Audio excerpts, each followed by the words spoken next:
Welcome to the Shannon Wheeler Podcast. After spending 30 years in the housing industry, I have come to understand that there are two things that I love to talk about. One of those is real estate, and the other one is people. And so this is a show that is going to focus on those two things. Real estate and all the things that go on in the real estate markets, because it's of a lot of interest to me, and people, because I've learned, if nothing else, over 30 years' time, that every business is truly a people business. Thank you for spending some time with us. What is it that's appealing to you about doing a TEDx talk? Yeah, well, one, it's just thinking about, and this is for me personally, honestly. When I was in high school, I remember it very clear. We used to, during our kind of off hours of, we got our homework done and all these things. We're just kind of chilling in class.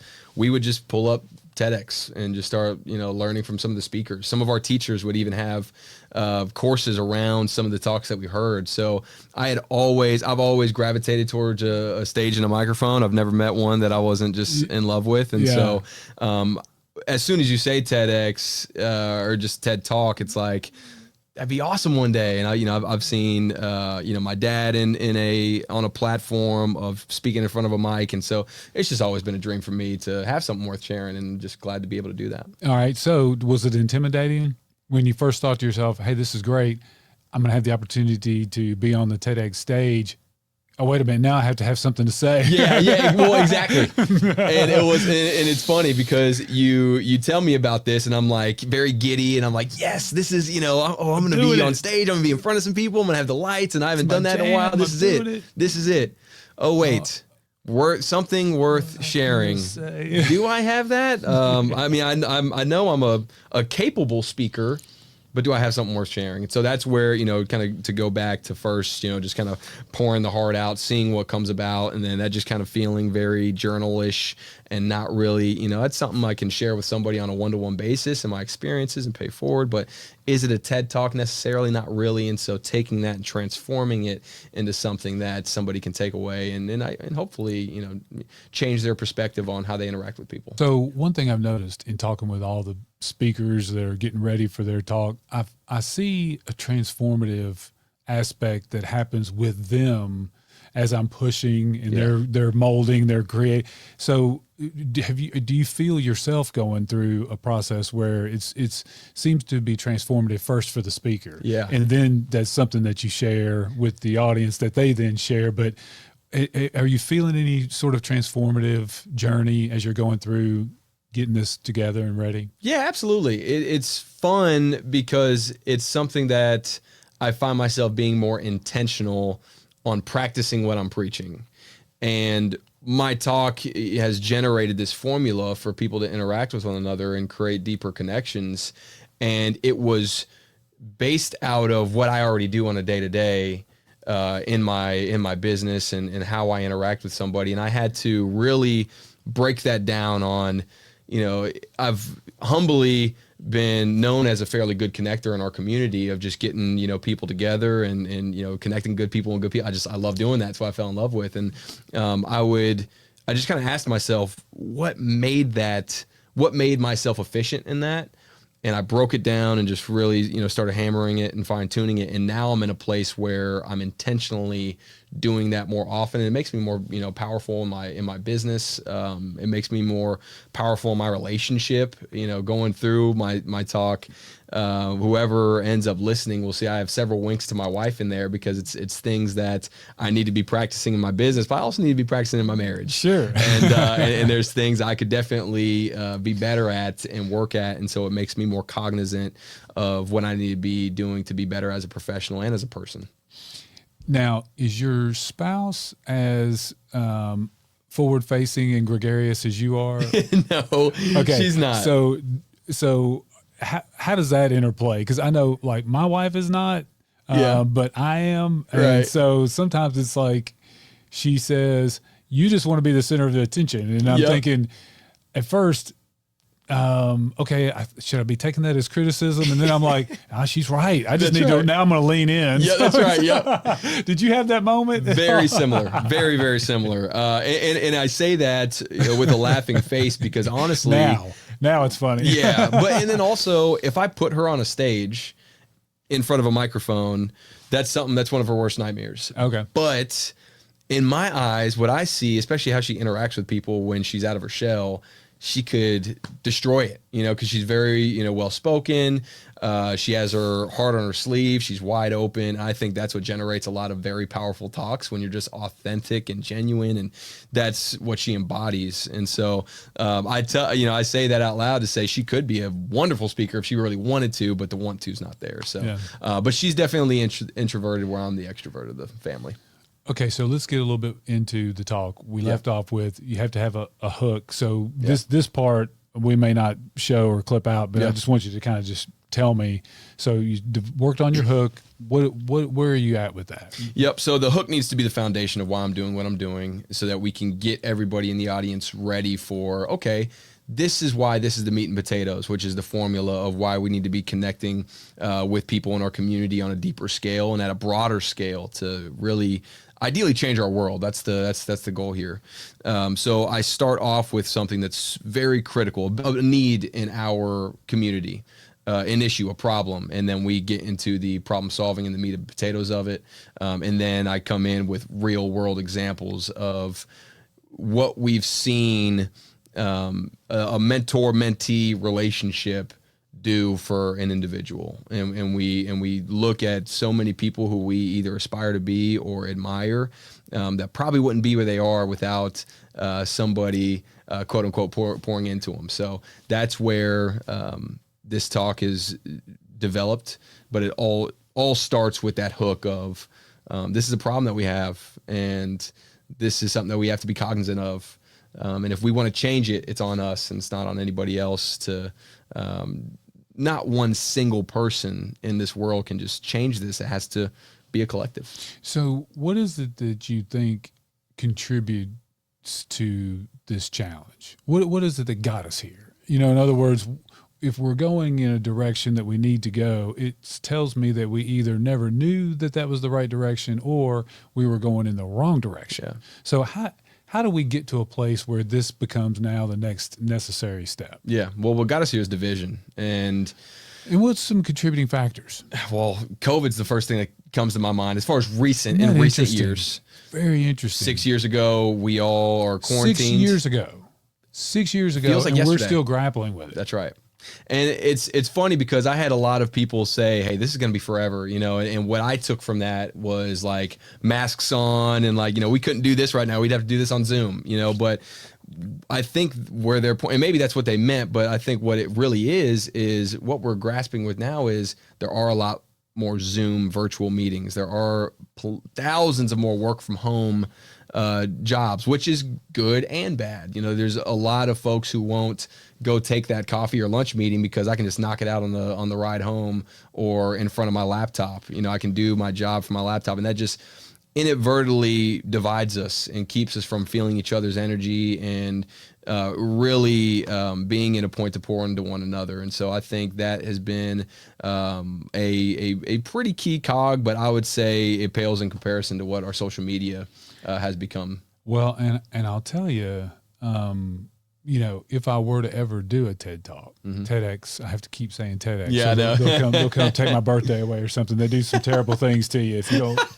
get that right. I heard the last guy is in LaGuardia somewhere, but that's neither here nor there. I mean, I'm telling you, I've made a long-term commitment to the TEDx Murfreesboro community, and I can't get it screwed up now. But I had this funny thought the other day. Well, which it's kind of a working theory, but it's interesting to me how, and I won't go into all of the examples I see of this because it's a working theory. And I have these working theories where, and my daughter, she's pointed out to me that it's not a theory. It's something different in the scientific formula. It's not a theory anymore. Yeah. But anyway, I had to pay for her education. What was I thinking? Anyway, so it seems as if we're lurching back towards connection. Yeah.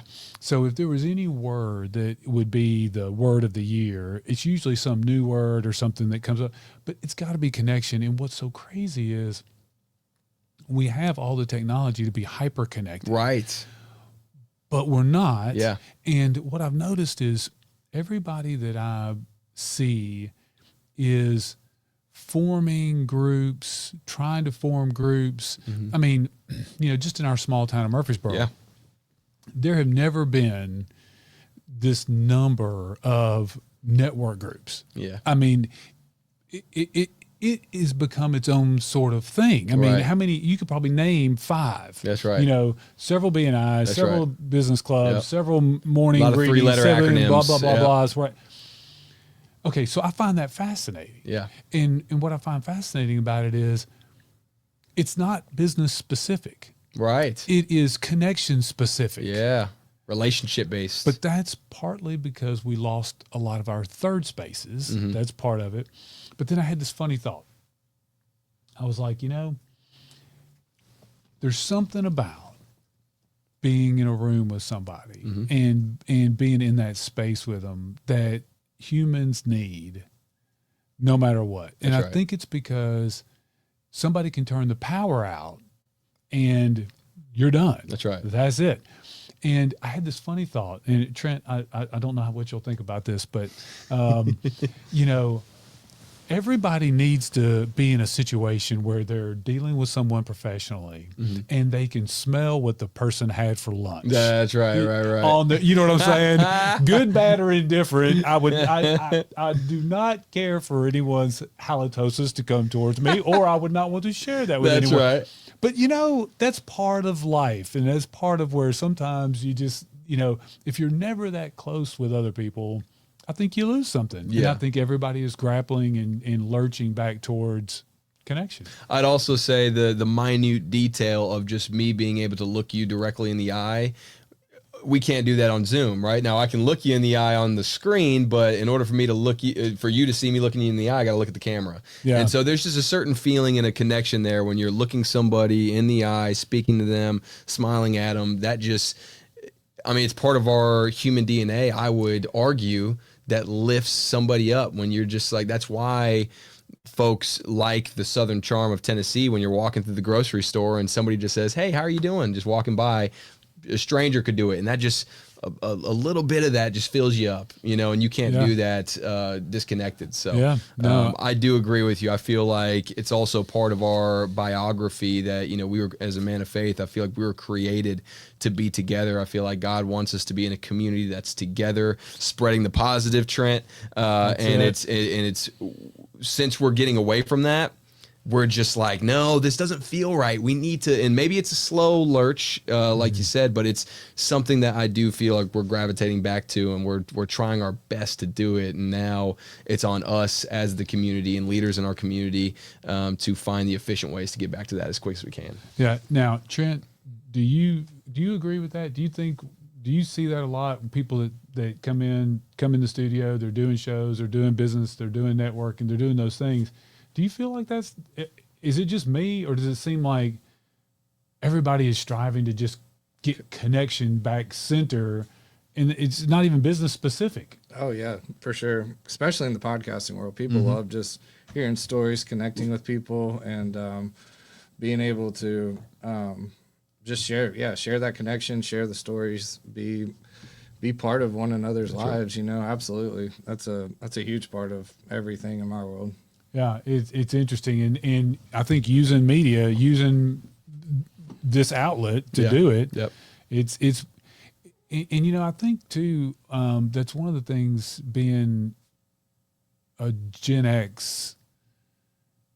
I remember a time before COVID, because it's been 6 years. So if you're 26 years old, you had just gotten to be 20. Right.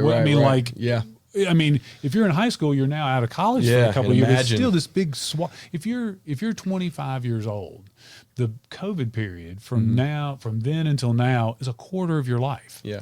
And so that's a big, huge chunk. So I feel like for Gen Xers, I'm kind of the school of, it's my responsibility to have a space that I hold for them. Like I've never been one of the talk Right. like I see so much potential, and I guess Yeah. maybe it's because my children are that age, and I'm just like I'm pulling for them. Yeah, I'm exactly. like when a fellow Gen Xer pulls me aside and starts just dogging everybody under 30. I'm like, I got 6 kids, and they're all That's right. Wait a minute, they need our help. Well, and what else are we doing other than trying to provide a legacy for our kids and and to your point, a big part of my talk is taking yourself out of your own shoes. And whether you agree with the ideology of our youth or not, or anybody in front of you, we can still at the bare minimum find ourselves in a place of understanding so that we can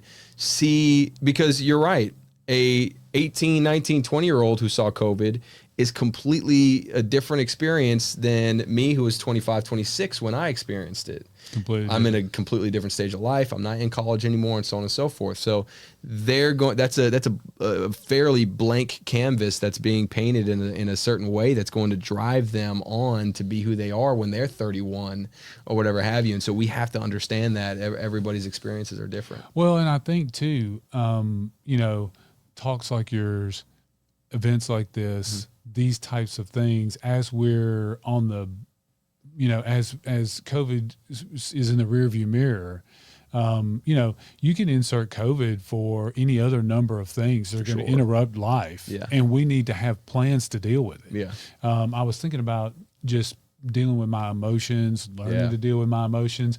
And what I realized is I didn't spend much time making plans for when things would happen. Yeah. So it's like you just go and go and go, and something makes you feel a type of way, and then you react poorly, or you don't understand, and it creates these different things in your mind that are really challenges to get past. And then I thought one day, I was like, okay, chances are this is probably going to happen. So what's my plan? So that now I have a plan. So when I start to feel some type of way because of comparison or because of whatever, I'm like, oh, I got you. That's right. And I got a plan. Yeah. And I never did any emotional planning. And so I think we have that opportunity now to see what happens when your life gets completely interrupted. Well, let's make a plan. That's right. And it's the silver lining of it. I mean, you have light and dark. You have, two sides of the same coin. You have a double-edged sword. That's what I see COVID as. And I like to see it as half glass full. It was such a great reflection period. It was such a great period for somebody to take a step back. You're forced to look yourself in the mirror every single day and decide, do I like that person? What can I do to be better, et cetera, et cetera. And so that's what we can take away from it. But now it's on us to make sure that wasn't just a waste and just a completely negative outcome. I mean, so many people lost loved ones, and so many people, I still have health issues. I hear some folks can't even, taste pizza the same way or whatever have you. And so there's so many bad things that came out of that. How do we make it something beautiful for us to leave behind? Sure. All right, man, I'm looking forward to it. Got a couple of people with me today. One I have not met before, one I have met before. And so I'll start with Joanna Faust. You, Joanna, are with the Housing Fund. Correct. And I, as someone who is a native of Nashville, lived in Nashville, and started my first business in Nashville, am aware of the Housing Fund, but I knew it as the Nashville Housing Fund. So first, before we get to the name change and why the name changed, just tell me a little bit about the Housing Fund. What is the Housing Fund? What is the mission of the Housing Fund? Yes, and thank you so much for having me, Shannon.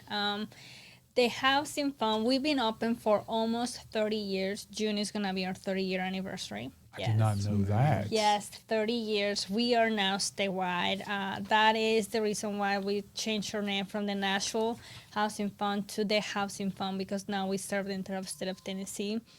Our mission at the Housing Fund is to provide resources and creative leadership to help individuals and communities create and maintain affordable places in which low-middle income population live.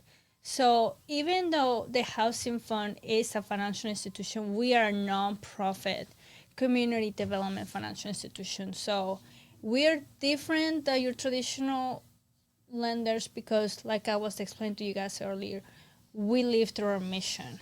we really want to make sure our clients are well taken care of, because these clients that we serve are low medium income, right? So they don't have other resources. If the water heater goes out, what are they gonna do if they don't have enough savings? Well, a lot of these people come to us, and there are times where we do have grants that we can assist those clients. Right now, we have our asset protection program where we can help up to $10,000 in home repairs.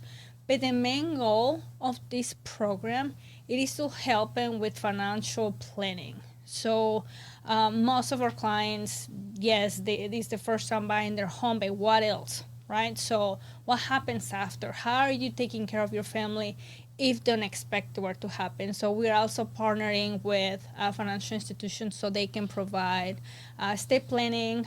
We also partner with trust attorneys so we can help with estate planning up to $2,000. I'm sorry, up to $1,500 for estate planning or life insurance. Whoa.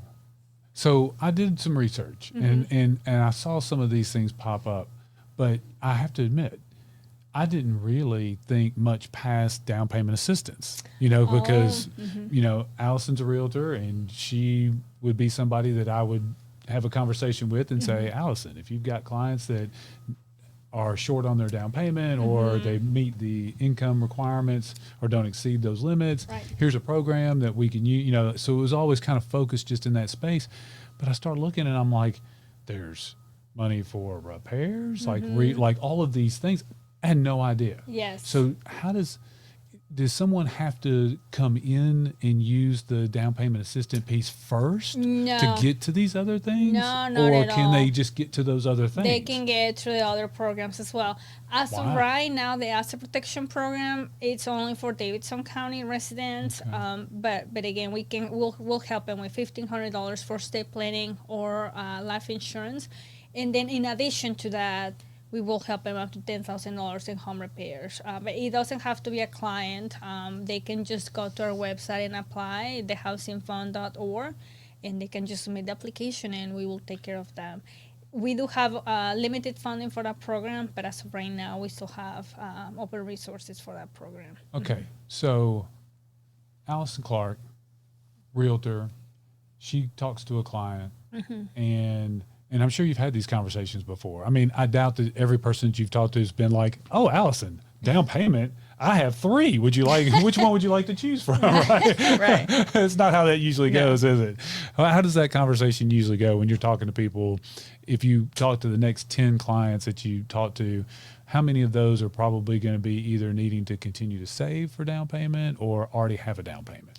I just try to let them know that there's options. And if they don't have it, there's different loans they can get where they don't need it, or, different options to save, and usually tell them to call you. Yeah, right. Good call. But if somebody says, well, we don't have our down payment, and they describe the situation, Alison's sitting here with them. They probably don't know about Nashville Housing Fund.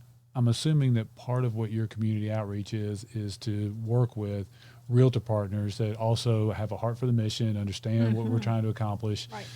So how does that go from Alison's talking to this potential homeowner, then how did they get to you? So yes, good question. So our clients are real estate agents and lenders. So a lot of times we don't really talk to the clients. For certain programs, we're very, very, very involved. However, for down payment assistance or clients, it would be you guys. So you, Alison, you have a client that tell you, hey, I really don't have enough down payment, and right now saving is a little bit hard, but I can make payments. So you can refer them to the housing fund. But we will have a first-time home buyer session. We will have money management classes and first-time home buyers, like I said. And then you will send your client through to Shannon. Shannon, a lot of times the lender helps the client complete the application, and we have all the application packet in our website. So you're gonna be the one sending the package to us, and we will underwrite the loan together with you so we can close simultaneously.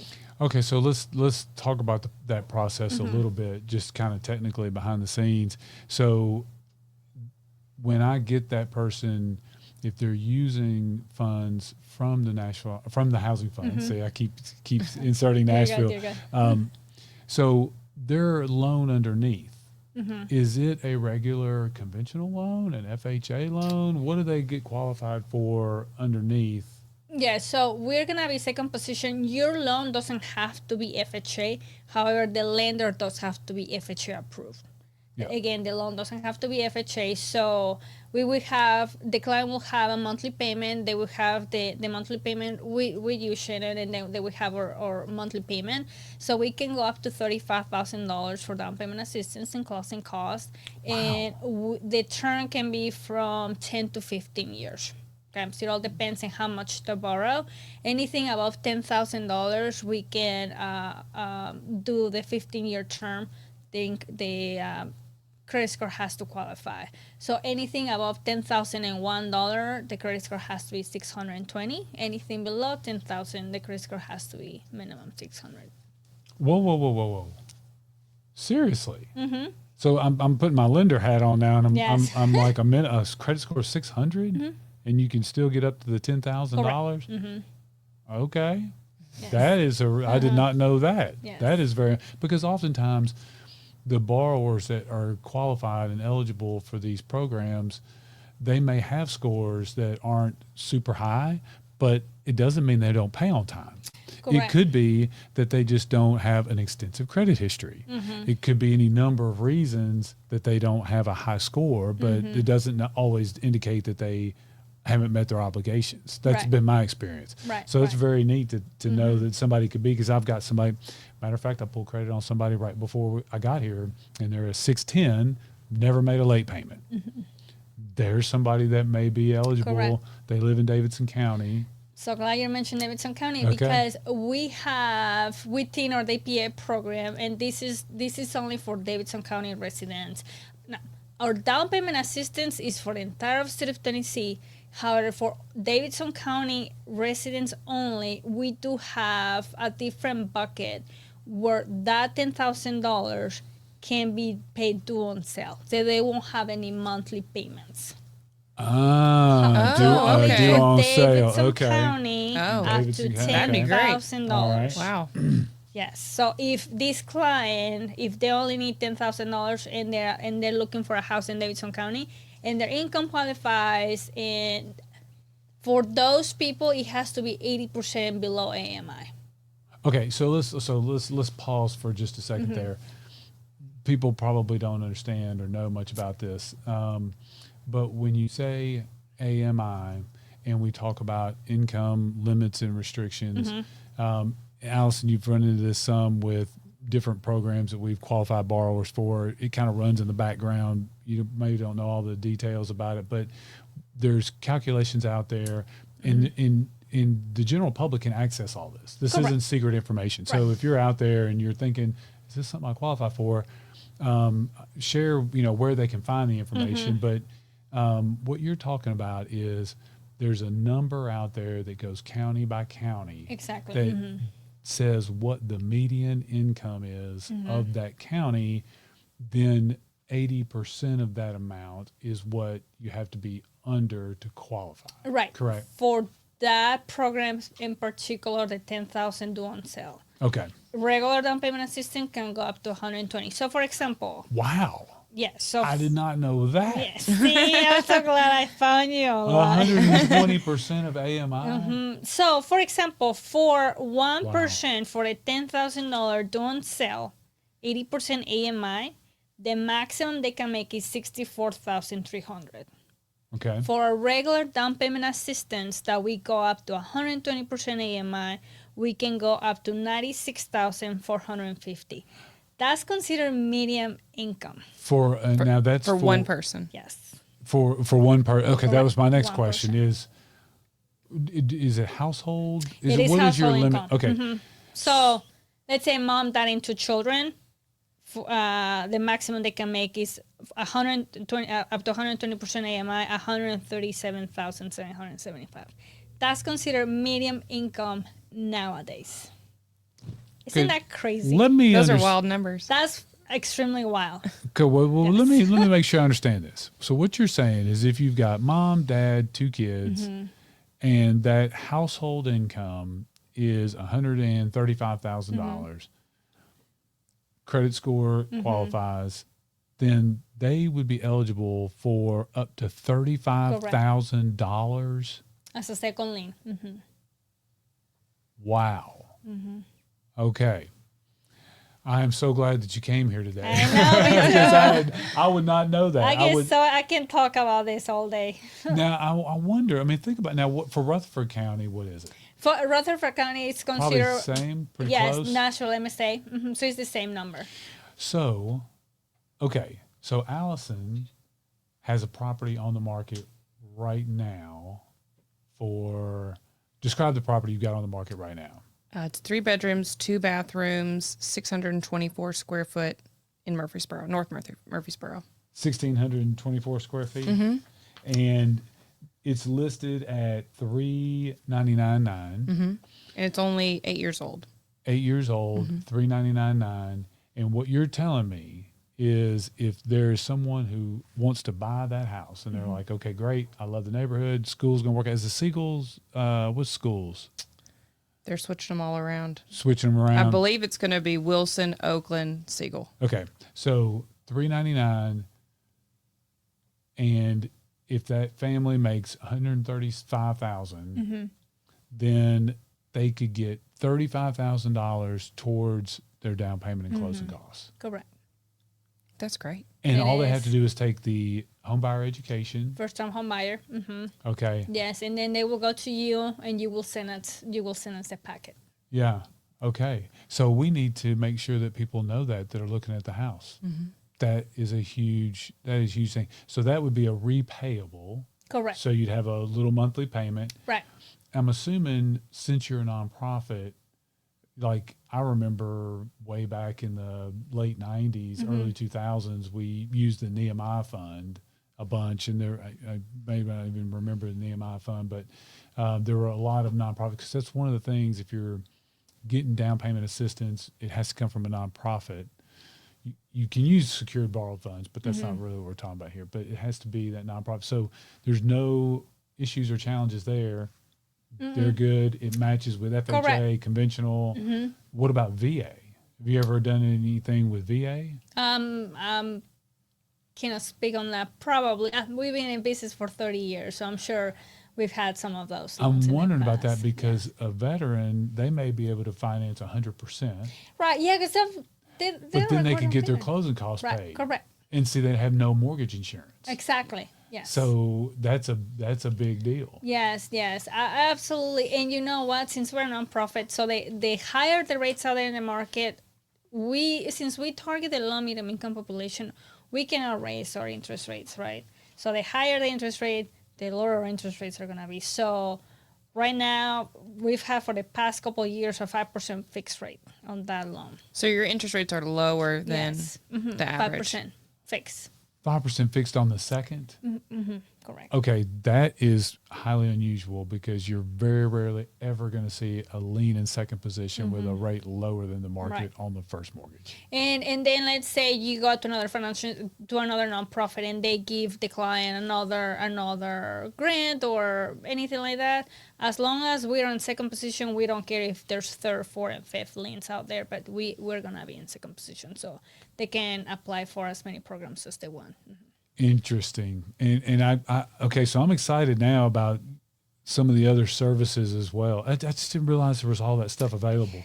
So let's get into a couple of quick questions. And I think you've already answered this one. Do you have to be a first-time home buyer to use the program? Not for down payment assistance. Not for down payment assistance. As long as at the time of closing, as long as you don't own a mortgage at the time of closing. So you Okay. can close on your other loan, but then at the time of closing, you don't own a home. Okay, so if somebody comes, they want to buy Alison's listing, and they've got a house to sell. As long as that house sells that Correct. morning, I'm sure you can do it simultaneous, right? As long as yes, okay. Yes. That is interesting. Don't have to be a first-time home buyer. Okay, and do you we've covered this. You only serve the Nashville MSA. I always want to say Nashville Housing Fund because I started my career about 30 years ago. I didn't realize it was at the same time, but I remember it being around. So it was always Nashville Housing Fund, but you dropped the Nashville because you picked up the state. Correct. Right? Okay. Correct. So Exactly. anywhere in the state, but the median income will change based on county. Correct. Okay. And then we answered the question that you get a lot, which is, does the loan underneath have to be FHA? Correct. It doesn't. They can be conventional borrower. Right. We're going to check on VA, but it can be conventional or FHA. Exactly. Okay, very good. Thank you so much. You got a few minutes to stick around. Absolutely. I want to hear Allison's story about why she got into real estate. Absolutely. It's a great story.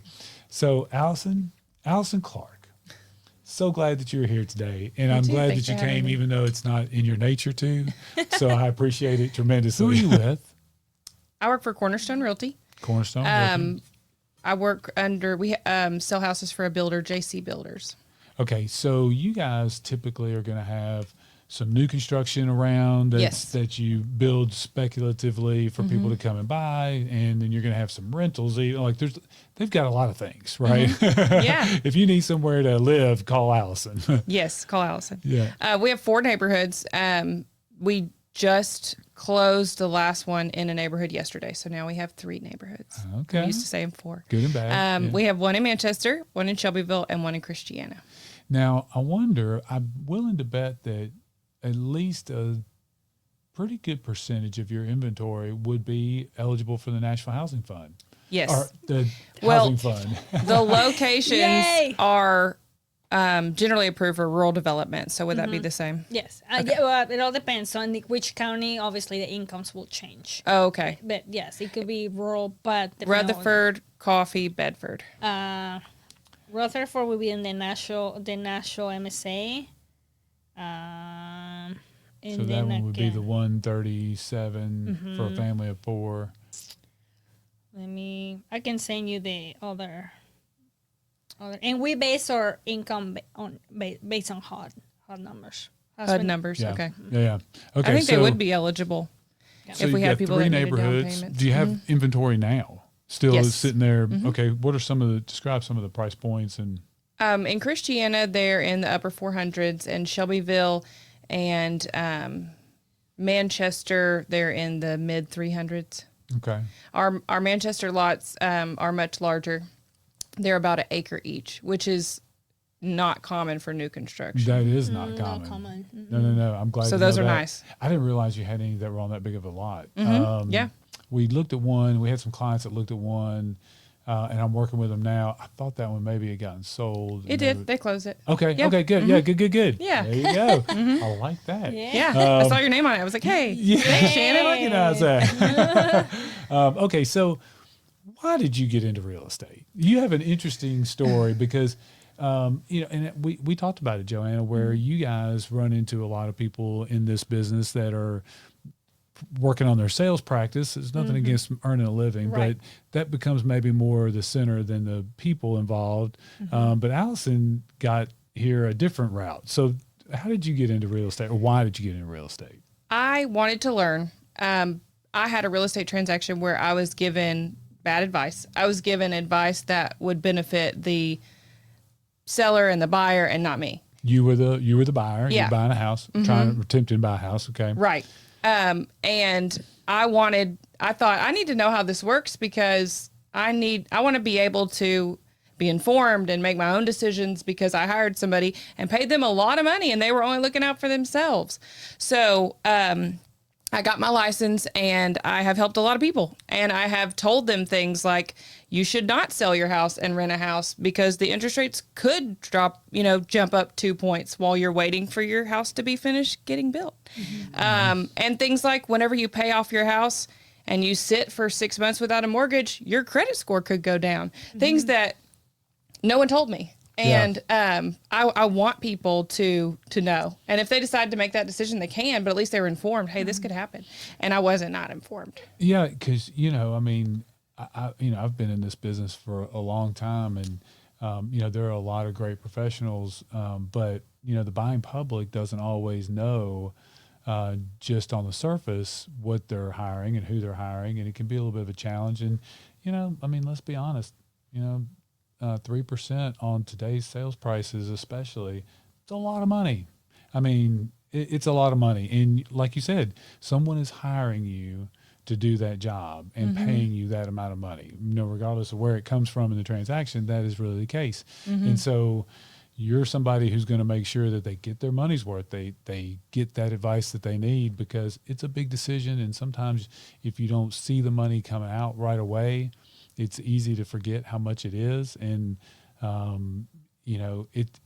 it's a job that you have to have transparency. And most people only buy or sell houses a couple times in their life, not enough times to get good at it, and not enough times to know what's going on. That's a great So point. when you have things like the housing fund, you can tell people, here's your options. You can do this type of loan or this type of loan, or, there's other resources out there where you can buy a house. Most people think I can't buy a house because I don't have $50,000. Well, you can.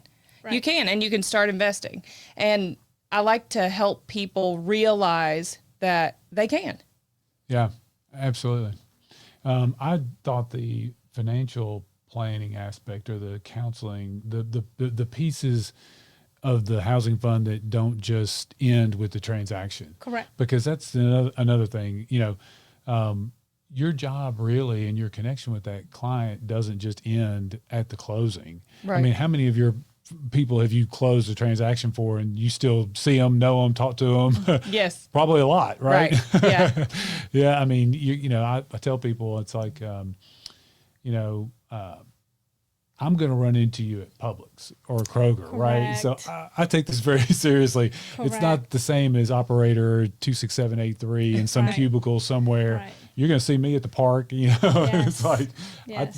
So I'm going to make sure that we get everything done the way it's supposed to be done. Now, what are some of the parts about real estate that you just really love? What are some of the parts? Now, I know doing podcasts is not one of those things. No. It's a necessary. Seeing myself on camera. You're doing me a favor. I appreciate it. But what are the parts you do love? I love houses. I love going to look at houses. I love being the buyer's agent, because you get to go look at all the houses as opposed to a listing agent. I like being a listing agent too, but I like going to look at everything. Oh, neat. Yeah. Now, what are some of the design features that you see in houses now that you really like, that you're like, oh, that's a wonderful thing? I like the new construction. You're going to have much larger closets, which is a big deal for me. Yeah. Interesting. You're going to have much different finishes. You don't see a new construction house without granite and tile. Right. So those are things that would mean a lot to me if I was looking for a house. I would want finishes that are going to last, and I need a big closet. I love older houses, but I don't know where they put their clothes back then.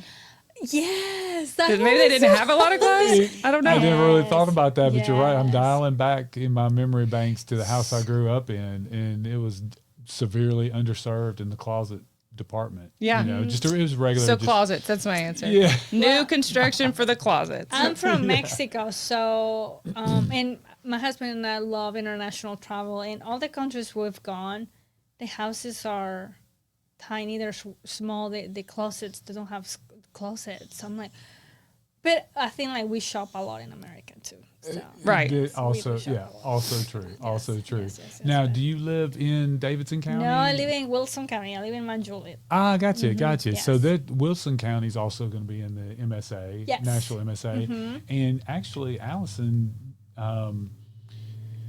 it seems like where your house is listed on Windy Hill, I mean, it seems like Wilson County and Rutherford County, that area right through there, it just is getting closer, where it just blurs. Absolutely. I mean, it just seems like it's the same sort of thing.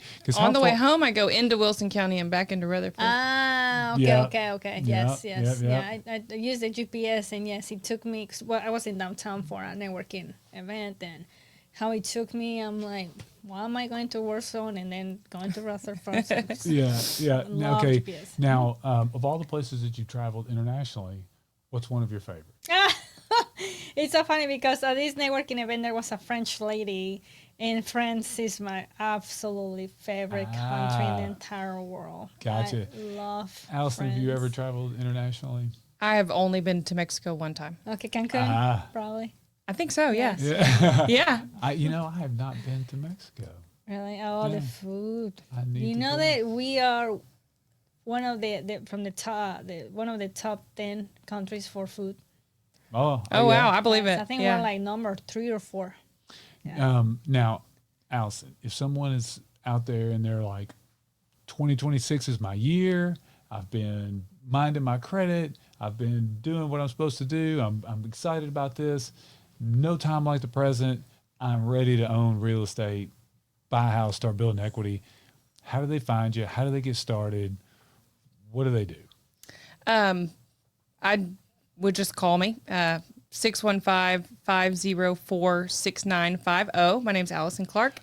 Now, does it cost a bunch of money? Like if they want to start engaging in the process and finding out what their options are, does it No. cost money to No. do so? Okay, because I had somebody the other day say, I don't have the money to get started, and they had their down payment money, and I was like, they thought in their mind that that's their down payment money, but they thought there was something else they would have to pay to look at houses and start the mortgage process. Oh, Strange, huh? It is. Yeah, so I thought you never can take things for granted. Right. So it doesn't cost a thing. They can call you up and say, this is what we want to try and do, and you can start sending them houses. Do you have automatic house searches? How does that process look? I see what they're looking for. What area, what size, what's important to them. Do they want a yard? Do they not want a yard? Do they want large closets? And then we find some houses, and then we get them applied for a loan, see what they qualify for, and match it up. Gotcha. And let me ask you, Alison, if one of your clients they've lived there for a year and you know they want a home repairs, what do you guide them through that? And the reason why I'm asking is because we also have a home improvement loan with a 5% fixed rate. Okay. Now do they have to keep it for a certain period of time? No, so as long as they have been paying on that mortgage for at least 1 year. So if you have a new client, they cannot apply like the next day. We have to see at least 1 year of payments, right? Of course, and then they can just apply through the housing fund, and they can use their own contractor, or they can use one of our contractors. That would be very helpful. 5% fixed. If you ran into a big expense that you couldn't cover. Yeah. Or what if you, and I'm thinking about a client that we shared, I won't say her name, but if they have a house, bought the house, lived there, then need to sell, could they use that home improvement loan to get the house back up to speed and then That's a sell good it? Or is there a question. period of time they have We to? have not had that situation. I have to check on that. Again, we've never done that because typically our clients stay there for a long period of time. I don't see why not, but I will have to check. Check on that and see Yeah, if there's a because period we've of time they have never to keep had it. that. We've Yeah. never had that situation. Yeah, very interesting. That's How a long- good question. Do they take generally to pay that loan off, the home improvement loan? Probably 5. Well, Okay. it depends on how much they borrow, of course. Yeah. So Do they have options? Correct. Yeah. Yes. Okay. Yeah. Also, up to $35,000. So, Okay. 15 years. So Yeah. whatever. Then they can always pay it off sooner. Okay. As well. So if they want to sell their house, but we've never had a situation that they were renovating to sell it. Right. I'm not See, because sure I'm thinking, what I'm like thinking that. here, because here's what I'm thinking. Because, like well, really and here's juicy. why. Because, like, let's say somebody wants to, they're talking to Alison and they're like, okay, we believe in Alison. We trust that she's going to do a great job, sell our house and find us another one. But we've got to get some painting done. We've got to get these things done, or our house is not going to sell. And Alison's telling us to get top dollar. We got to do this. Then they may think, oh, well, I guess I just need to sell it cheap to an investor. Right. Mm-hmm. And they lose out on equity. But if she could say, consider the housing fund, and they did all the things, they could get top dollar, then the client gets much more of their own equity, Yes. which is important to me. Like, I like to see people get Absolutely. the most that they can. Totally. I have nothing against investing in real estate. I do it myself. I've got property. I mean, like, I get it. But for most people, I would prefer that family be able to put that little bit in and get that big return for Correct. themselves. I mean, that, so I'm interested in hearing the answer to that question. Same. That's a really good. I just sent myself an email so I can. Yeah, because Alison could come in and could be like, "I got a solution for you." That is real. That's a really juicy question. See, that's why I'm so glad I'm here, guys. Yes. Okay, so Cornerstone, where's Cornerstone offices located? And they've been here for a while, right? I mean, they've been in the market, I know, since I've been here. So, 30 years. Yeah. Okay. Family-owned business. They do what they say. Right. For sure. You're going to run into them at Publix. They're going to shake your hand, look in the eye. We're right by Publix. Yeah. Oh, yeah. And so in town, and give your number one more time and how they can reach you. Are you on Facebook? And you're out there, right? Yes. They can find yeah. you. I am on Facebook. My phone number is 615-504-6950. And you can call me. I can help you answer any questions. Very good. Very good. Well, thank you so very much, both of you, for coming. Absolutely. Thank you for I'm glad having to have me. you. Yes. Thank you. Yes. Thank you for spending some time with us.